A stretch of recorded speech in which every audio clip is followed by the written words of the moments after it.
बीडच्या गेवराईमध्ये मशिदीमध्ये स्फोट झालाय। अर्धमसला गावातील मशिदीमध्ये हा स्फोट झाल्याचं कळतंय।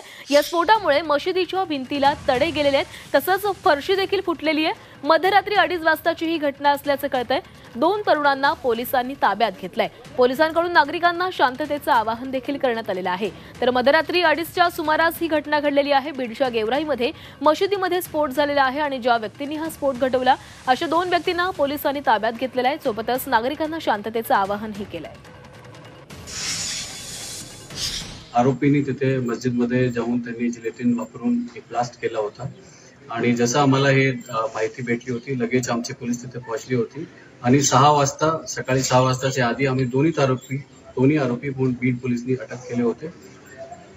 फिर्याद जशी आहे ते फिर्यादीला बोलून आपण फिर्याद सुद्धा घेतलेली आहे।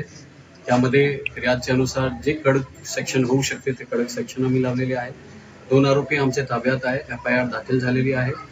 ह्या केसमध्ये गावच्या स्तरावर आणि पोलीस स्टेशनच्या स्तरावर शांतता कमिटी मीटिंग सुद्धा झालेली आहे आणि सगळे लोकांना आश्वासित केलेले आहे त्यामध्ये चांगल्या प्रकारे परफेक्ट तपास त्यामध्ये होईल जेणेकरून आरोपीला एकदम कडक शिक्षा त्यामध्ये भेटू शकतो। तो त्यामुळे ॲज अ SP बीड म्हणून सगळ्या लोकांना हेच रिक्वेस्ट आहे, तुम्ही शांतता ठेवा।